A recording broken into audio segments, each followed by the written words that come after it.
to the Pimp Your Brilliance podcast with Monique Malcolm, a show about creative people leveraging their brilliance to create their own opportunities. I aim to show you what's really possible when you shut down the chorus of fear and lean into your genius zone.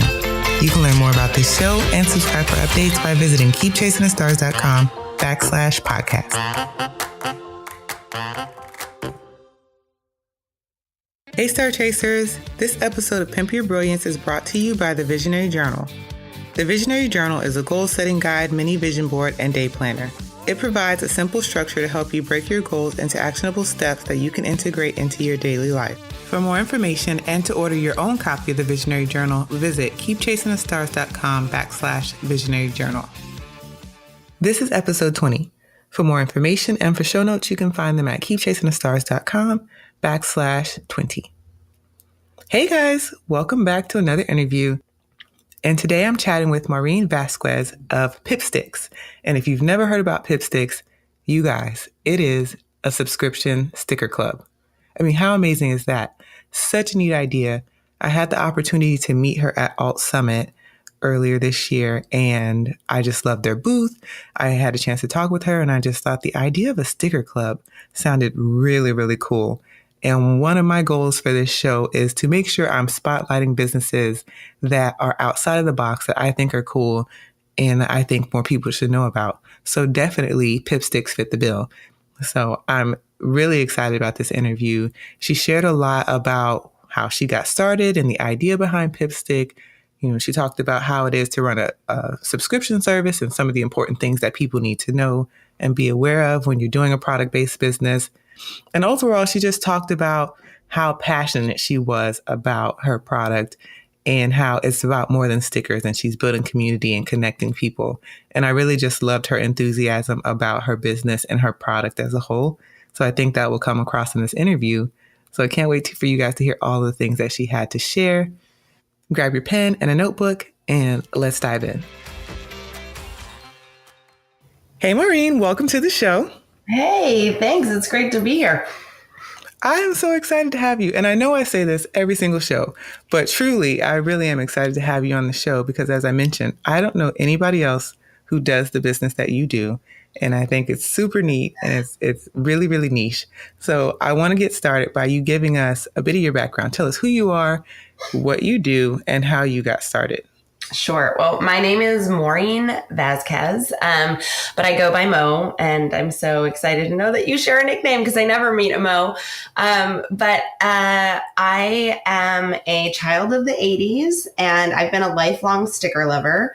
I'm also a mom of four. I have 4 kids, and my family and I live in San Luis Obispo, California. We moved here 2 years ago after living all over the place. So I grew up mostly on the West Coast in Seattle, went to school in California, actually in San Luis Obispo, where we are now, and then lived in San Francisco, London, and New York, where I was a graphic designer, and I ended up being a corporate brand manager. And, you know, I would say my early design career was spent, kind of always wanting the sexy career that I didn't have for a long time. And then once I finally got it, kind of in an ad agency, I realized, it wasn't what I wanted to do at all. And that most of the best experience that I'd gotten had been in what I had thought was the really boring corporate job. So, I think I was as I said, I was a graphic designer, and then I ended up being a brand manager at a corporate law firm in London, which again, not sexy at all. However, I got some amazing large project management experience, which was fantastic. And then from there, we had our first son, Atticus. And when he was born, we moved back to New York for my husband's job. And I left work. I wanted to be a stay-at-home mom. And I did that for about 2 years. In the meantime, I had another kid, and we were living in Manhattan, and it was just like this dreamy point in my life where, I had some really great friends. I felt like I had always been a New Yorker, even though I'd only lived there for a couple of years.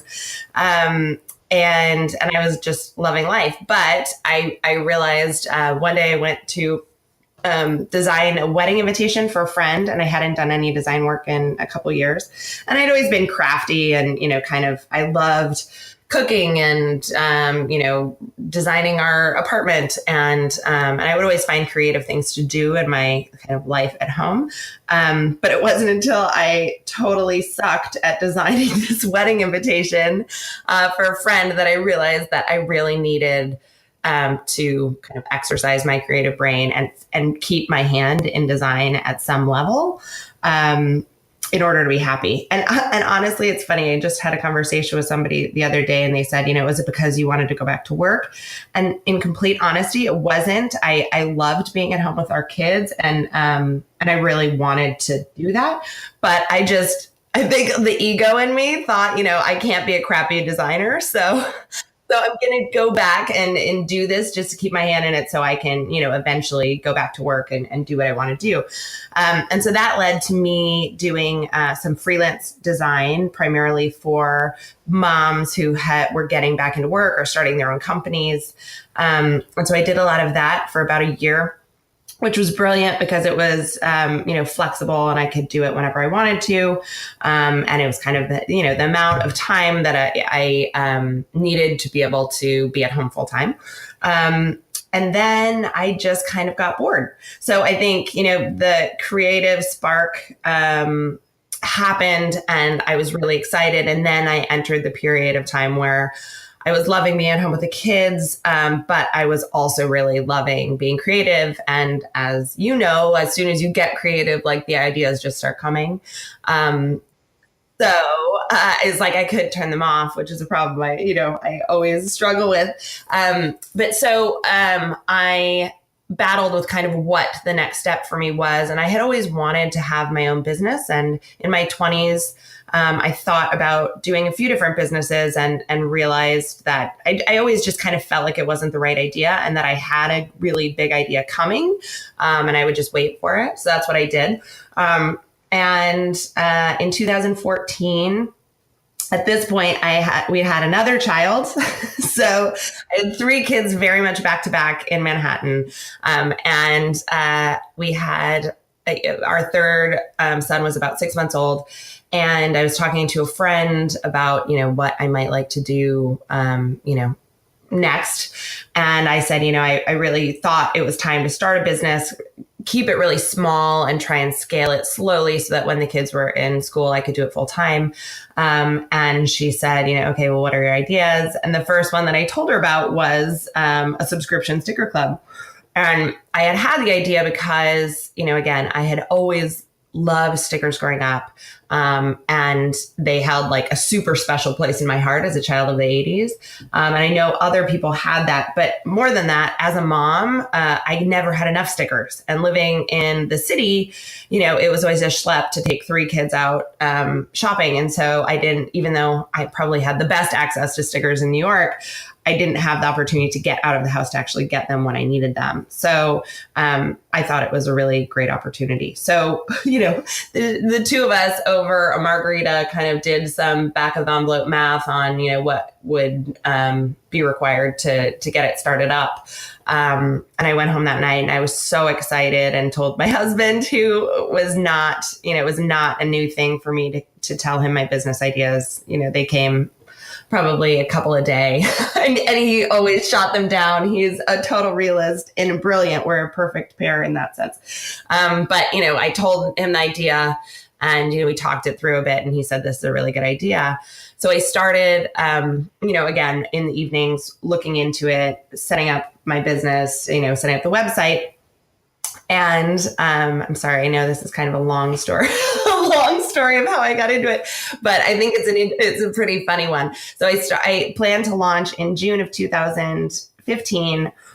That May, we were transferred from New York to London, where we'd lived before.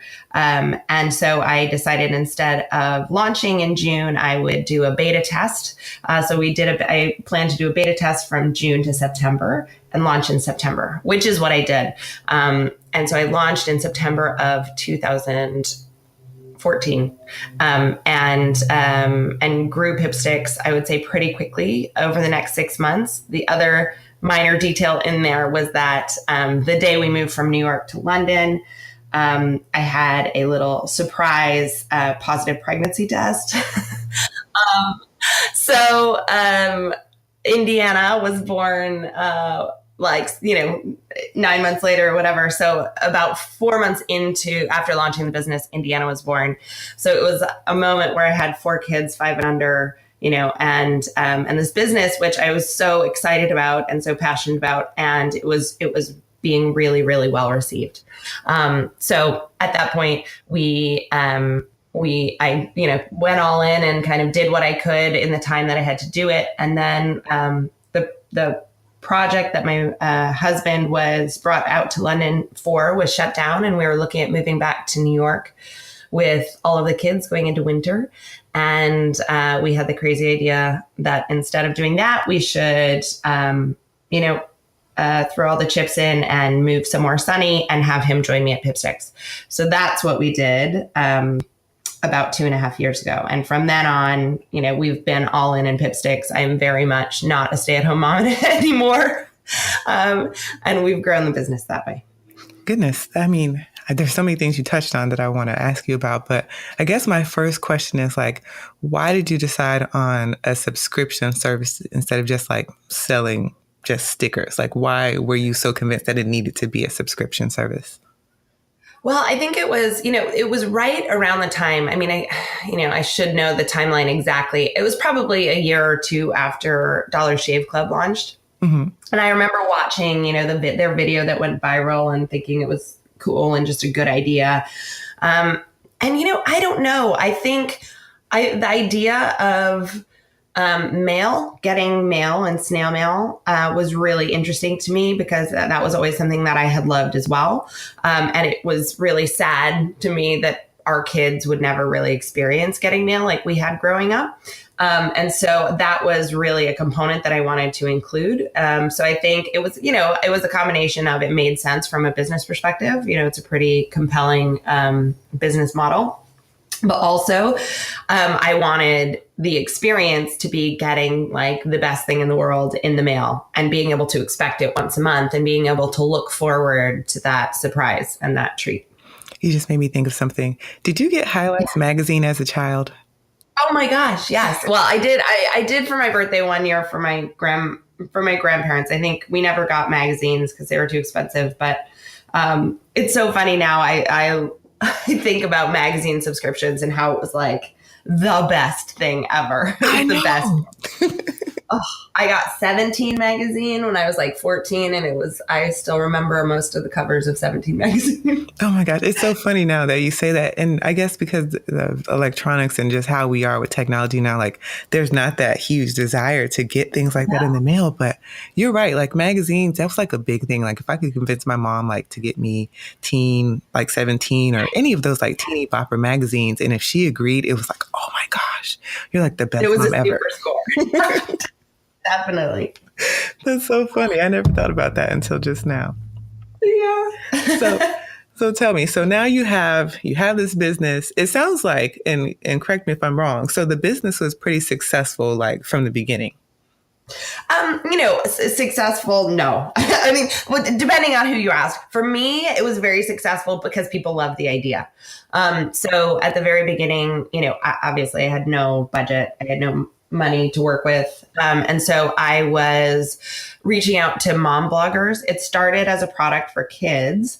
And so it was also at a time when I think a lot of microbloggers were really open to just trying out the product. And I just gave a really honest pitch when I would contact them. And so I would send product and it kind of sells itself. It's such a fun thing. And so I would get great response. And, now when we look back and think about the number of subscribers that we had when we made the decision to move to California and make it a family business, it's insane. And we think we were out of our minds. But, I think more than anything, what was clear was that it was a really new idea. It was a sustainable business model in terms of, stickers are relatively cheap. Stickers are flat. You can mail them with postage, like all of these things that ended up being really smart from a subscription standpoint, worked out. And so I think we fell into a lot of the things that made it a successful idea from the beginning. But also, I think, my enthusiasm and ability to really kind of tap into the heart of the sticker lover made it a pretty, I would say, successful from the beginning. It certainly couldn't support our family, at the beginning. But yes. Okay. Well, the fact that your husband was on board and you guys kind of figured out how to do it right away, I think that's amazing. But I want to know, like, what does your typical day to day look like? Because you have the family business, you have the 4 kids and a husband. Like, how are you managing all of this? Well, I don't really believe in work-life balance. And I think, I think if you can achieve it, that's awesome. I think there are different times in your life when you just have to focus on different things. And what changed for us when we moved here and decided to do this was that we totally co-parent now. So no day is alike because inevitably with 4 kids, somebody is always sick or has an appointment or, whatever. And so every day, we wake up and my husband and I kind of powwow for 30 seconds about who's taking who, where, and then we literally tag team all day long. So, we have very different responsibilities within the business, but we have an office which has a store in the front, and we have a really big team. So, most days I try and do some work at home in our office. In the cottage behind our house because I get the most done. And then usually I'll head into work. And again, it kind of feels like a blur. Life kind of feels like a blur because there isn't the consistency and routine that I think would be really beneficial, actually. But at this point in our life, we can't do it. So that's it. And then each day is kind of a juggle between, checking in with the people in the shop, making sure everything's fine there, checking in with our fulfillment team. And then, I do all the design for a lot of the stickers and all the collateral in the pack. So I do a lot of the designing and the curation and, the networking and the social media and the content creation that goes into the brand. So it's all of those things. I'm trying to get better at batch working. I've been hearing a lot about this and I think it's a really good idea. And when I am able to do that, I feel very happy at the end of the day. You know what? That's something that I've been talking with people a lot about, batching. Mm-hmm. And it's an easy concept just on the surface, but it's kind of hard to wrap your mind around, like you're going to spend an entire day just writing blog posts because inherently, like, you feel like, oh, but I have other things to do. I don't have time to just write all day. I know. But well, you know what? I never do it for a day, but I think if I can get 4 hours in, doing one thing, I think it's really successful. And for me, I think it's great, when you have a product that is coming out every month, it saves a ton of time instead of dipping in and out of all the different things that you have to design, to sit down and design it like as a suite and then be able to shoot the product, in order to advertise it and, show it on social media in advance. Like all of that is, again, I feel like this is the year where I'm going to feel like a real adult business in the sense that we're not flying by the seat of our pants quite as often. Oh my goodness. I just love it. And I love your enthusiasm when you're talking about stickers. I mean, I love when I get to speak with people who you can tell like are really passionate about the things that they do, because you can hear like the energy and just the excitement in their voice when they talk about the kind of work they do and their products. So you mentioned that you do a lot of the curation for the monthly club. Yeah. So how do you source your products, or how do you source your stickers for the boxes? Well, it started out, literally I would look for stickers that I liked and then I would track them down, which was not always easy. I've spent, days and days and days on the internet researching things. And so, it's mostly internet research. So realistically, all of the coolest stickers right now are coming from Japan and South Korea. And so when I realized which brands I wanted to work with, I just went out and found a supplier. And then, I think the challenge when you start any kind of product-based business is that at the beginning, you are paying the most for the product because you can't order in scale. And so,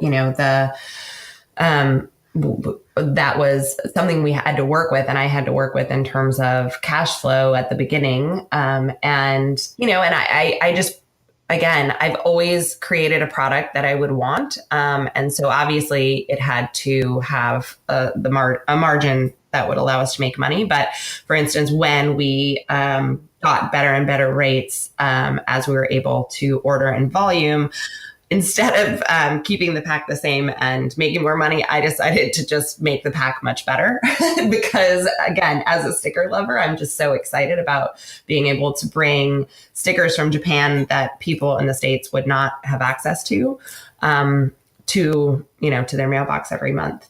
And then, it's a combination of, we have suppliers all over the world. So there's a few US suppliers that we still work with. At this point, we've exhausted most of their catalogs. But most of our suppliers are overseas because that's where the coolest stickers are coming from right now. The coolest stuff is always overseas. I know. It's like, it is. If you've never had a chance to travel out of the country, you just don't even realize all the stuff that we're missing out on, like the exclusive stuff, the exclusive Kit Kats in Japan and all these other places. Green tea, everything. It makes me so sad. Yep, absolutely. So you recently partnered with Workman Publishing, and I know that you guys are producing a line of planners, which are super cute because I saw some of them at Alt and sticker books. Yeah. So can you talk about how that whole partnership came about? Yes, I think I am a huge believer in putting yourself out there. And like business, I mean, we've moved around a ton. My whole life I moved around, but especially as an adult, I've moved around a lot. And I think, if you've moved around, you realize there's a pattern to making friends, and inevitably you end up somewhere new and you have to invest a lot of time in, going to groups and, being really friendly to people and asking them out for coffee and, putting yourself out there in developing relationships. And then inevitably right around the time when you want to cry and move because you have no friends, people start calling, and then 2 weeks later you are as happy as can be with your little posse. I feel like business is the same, or has been the same for us, in that I spent time going to events and not networking necessarily in the traditional cocktail party, local event, being at everything kind of thing, but going to events that I really found or thought that I would be with like-minded people, or people that were interested in the same thing. I mean, as you said, there are not many people in the sticker industry right now, but I was excited to build a brand that was about more than stickers. I was excited to build a brand that was about kind of the feeling that you get with stickers and that excitement and the fun around it. And so whenever I would go to an event, I would really look for people that were pursuing the same objective. And at Alt last year, I met one of the editors at Workman, Megan, who was amazing. And we just, more than anything, we just kind of hung out. We did have an official meeting, where they had known about Pipsticks, and I kind of ran them through or talked to her about what we were up to and that sort of thing. But it was not an official pitch. I wasn't really looking to pitch an idea at the time. But I'd always had the idea that we should put out a sticker book and planner. A sticker book, especially because, we all used to have sticker books growing up, and it was everybody's prized possession, and they just don't really exist anymore. So we are constantly asked by customers and subscribers, where people can get sticker books. And so I'd kind of been promising them a sticker book for the last couple of years. So I was bound and determined that Pipsticks would produce a sticker book at some point this year.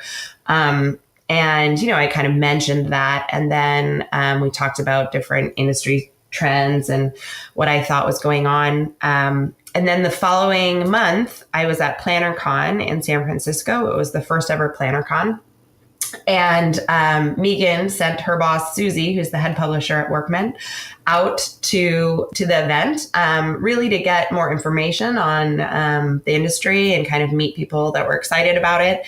And she and I met there. And again, I feel like, it was very relaxed. I was interested in their business purely from, a business and an inspirational perspective, and they were interested in my business because obviously I'm very excited about stickers and it's kind of a niche industry. And so, we Susie and I spent a couple days together really just hanging out, getting to know one another, hearing about each other's families and backgrounds. And fundamentally, I think it was a perfect partnership in that Workman makes really cool books. And they are interested in innovating in terms of production and how you interact with the book, which is always really exciting to me. And they're interested in fun, right? But apart from that, I think what's so awesome about the partnership is we just really dig each other. They're awesome. And I think, the thing that's been really awesome for me is that, now we live in a small town and I have a lot less access to creative people, especially creative women entrepreneurs, than I did in New York or London. So it's been really awesome to work with them because they're brilliant at what they do. And whatever, we can just banter on the phone, or have that relationship, which is it's fun. It's really fun. Oh, that's so exciting. I totally understand the living in a small town. I live in a small beach town. It's full of old people. There's no nightlife here. And to your point about it being difficult to make friends when you move, oh my gosh, if you move to a small town full of old people, all of your friends will be old. Well, I know. Well, it's funny. I ended up, again, I think it takes time anywhere you go. And depending on the population density, you make friends more quickly or not. But I ended up here just kind of targeting people that I wanted, people that either had their own businesses that I really liked or that I'd heard about, and just, putting myself in front of them and saying, I think, we definitely need to hang out because I think we should be friends. And it's worked. And you kind of have to get aggressive when you live in a small town. Definitely. So I want to switch gears a bit and ask you about some of the other parts of running a business. So not necessarily like the product side, but just the realities of running a business.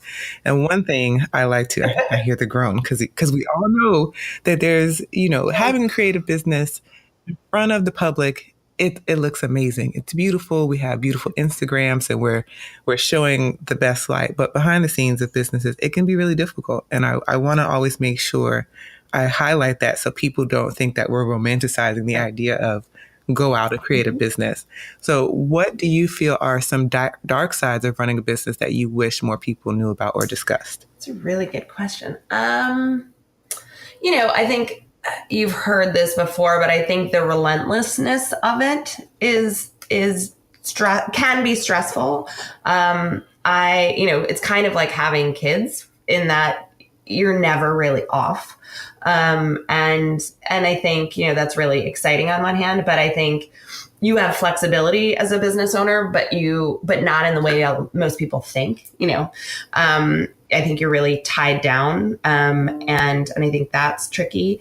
Also, I think you have an idea of what you're going to be like as a business owner. And for instance, for me, I thought I would be a great manager and I would really love managing people, and because I love people and I'm direct and I think I'm a good communicator and I'm fun to be around and all those things. But I found out I'm really not a good manager and I really don't like managing people.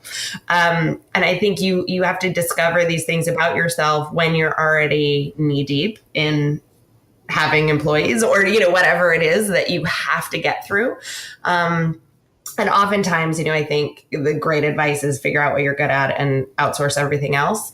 But I think realistically, if you have no budget, then depending on what point your business is at, you're really limited. You're really limited with that. Other dark things. Cash flow is awful in a product-based business. I mean, it's the worst. And it's the worst to know that, whatever, we're making money, that we're profitable. This is great. And, trying to move things around and deal with cash flow is really, really, really hard. And I think we are in a business, the happiest business I could ever imagine, right? We send stickers to your mailbox every month. I employ a team of super happy, wonderful, bright people. And, I think we have great customer service, and we're really excited to get people exactly what they need. And still, I think especially with I guess any business, you come across people that are just not really nice people, right? And you're just exposed to a lot of people. And so, I'm so thankful that we have the product that we do, because I think our exposure to mean people is a lot less than the average business. But still, they bring you down, And I think, one of the best transitions for me was when I was able to transition out of doing all of our customer service, because as amazing as it was to get the emails from people just so excited about what we were doing, you'd need kind of 10 of those for every one that was grumbling and mean, especially when it's your own business. So I think, growing pains and getting to the different points where you can hand off each job to somebody else that might be better suited for it is never fun in growing a business and in having your own business. I'm glad you made the point about cash flow, because I think that's something that people don't understand, especially if they don't know about product-based businesses. That is so hard to master. And it takes a while and a lot of planning in. And even with the planner that I produce, people are like, oh, but it just seems like it should be so easy. I'm like, no, it consumes a really giant portion of my year. I always have to figure out budgets and manufacturing and how can I get this? And there's a lot that goes into it. And like you said, the cash flow thing is a thing. So I'm glad that you I feel like, that.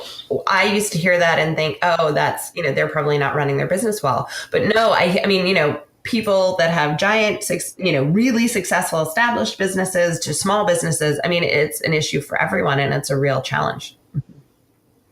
It definitely is. So we talked about, the dark sides, but what do you feel like have been your keys to success? I think the advice that I would give to people, this goes hand in hand. I think I've ended up doing something that I am so excited about and really affords me the opportunity to grow however I want to grow. And, again, I don't think I knew that going into this, but as I said, I've created a brand that is about more than stickers. So the stickers themselves are fun and creative and touch a chord for people like me that from our generation or that are into stickers. But and so in that sense, it's great for me as a designer. I can design the stickers and kind of grow it that way. But I've also created this brand that is about fun and connection with people and feeling taking the time to enjoy little things. And so because of that, I can kind of take it in whatever direction I want to take it and grow the brand however I want. So I think for me, the most important thing has been to go with an idea that I was just so passionate about and have always been so excited about that even when I'm exhausted, I mean, when I was working with Workben, we put out 10 products and there was a stretch of 3 or 4 months where, I was working till 2 or 3 every morning and then getting up to take the kids to school at 7:30. So it was totally exhausting and probably terrible for my body and whatever, but I was so thrilled by the chance to do this that I never once regretted it. or was upset about it. And I think when you're starting a business, it's really important to make sure that you have that passion, because if you don't, I think you won't have what it takes to get through the darker sides of running a business. And I think, for me, this was a serious side hustle to motherhood. And in having it be a side hustle for so long, it proved to me that, I was willing to stay up until the early hours of every morning to do it because I was that excited about it. So I think, I always encourage people to keep a side hustle for a long time, more to prove to themselves that they'll be able to, make it work, and have the passion that I think you really need to be happy in growing a small business. All right. So we're getting towards the end. So I'm going to ask you my final two questions. The first one is the Pimp Your Brilliance Action Challenge. So what are your top 3 tips for someone who is looking to launch a subscription-based business? I would say the first one is definitely keep it simple. Keep it simple. Keep it simple. In terms of, have one product, let it have as few components as possible. Because really that first product is going to be the guinea pig as you establish all the other things around your business, all the sourcing and manufacturing and fulfillment and the back end of your sales channel and your customer service and all of those things. And those are the things that are the important thing to figure out. So the more simple your product is, the easier it will be to scale. And the easier it will be to change it based on subscriber feedback. The second thing I would say is connect with your audience. The beautiful thing about having a subscription business is you are creating a tribe, right? Just by virtue of the fact that people are expecting this month after month.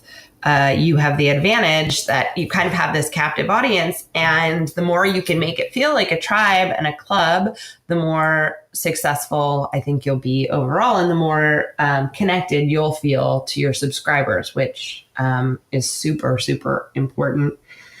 And the third thing, I think would be focus at the beginning on setting up your processes. Most subscription businesses start kind of in somebody's basement or garage, and, like any small business grows that way. But even if that's the case, I think making all of your processes as clean and simple and straightforward as possible is really important, because then when it comes time to scale and outsource, you're way ahead of the curve and you don't have to, any transition like that is a ton of work, but if you're set up from the beginning to be able to hand that off to people, it's going to be more seamless and less painful. Follow-up question, because I totally forgot to ask you this earlier. Do you have suggestions for systems that people can use if they're going to run a subscription service? Yeah, this is a tricky question. So we use CrateJoy, which is the back end. It's like a Shopify, but for subscription commerce. So, like Shopify, it's kind of a turnkey solution, although it's not nearly as robust a platform in terms of general commerce. So it is fantastic, and we've been thrilled with it in terms of managing subscriptions from the back end of things. And again, because it was set up for subscription commerce specifically, it's really fantastic in terms of managing customer subscriptions and customer service and doing those sorts of things. It's not great for one-time sales. So if you have a store with a normal e-commerce store and you want to add subscriptions, it's tricky because the functionality is it's really clunky. However, I think in terms of a subscription platform, it's still the best. And there's, it integrates with PayPal, and it does, a lot of things that on the surface, a Shopify with a plugin seem to do. And then as you use it, you realize, oh, it doesn't do this and this. And because the subscription component is always a plug-in to something like Shopify or Magento, it just doesn't, it's not as seamless as CreateJoy is. So I would say I would recommend CreateJoy. However, it's not a perfect solution either. Okay, thank you. I will add that to the show notes, you guys, so check that out there. And then my final question, what books are you currently reading, or what have you read recently? So I never read business books. Well, I've really not, since having Atticus, 8 years ago now, I really haven't read much. However, I've started listening to audiobooks, which I love. And I'm obsessed with Seth Godin at the moment. I love all of the podcasts that he does or that he's a guest on. So I listen to him a lot. And I just finished listening yesterday to his book, Tribes, which was fantastic. And I think really pertinent to subscription businesses, any business, but subscription businesses in particular. And then I also just finished Girl on a Train, which I loved. And that's the kind of book that I need right now in my life. So if anybody has recommendations on books like Girl on a Train, that's about my speed right now. Oh my gosh, I actually read that. So after we hang up, I think I may have some suggestions for you.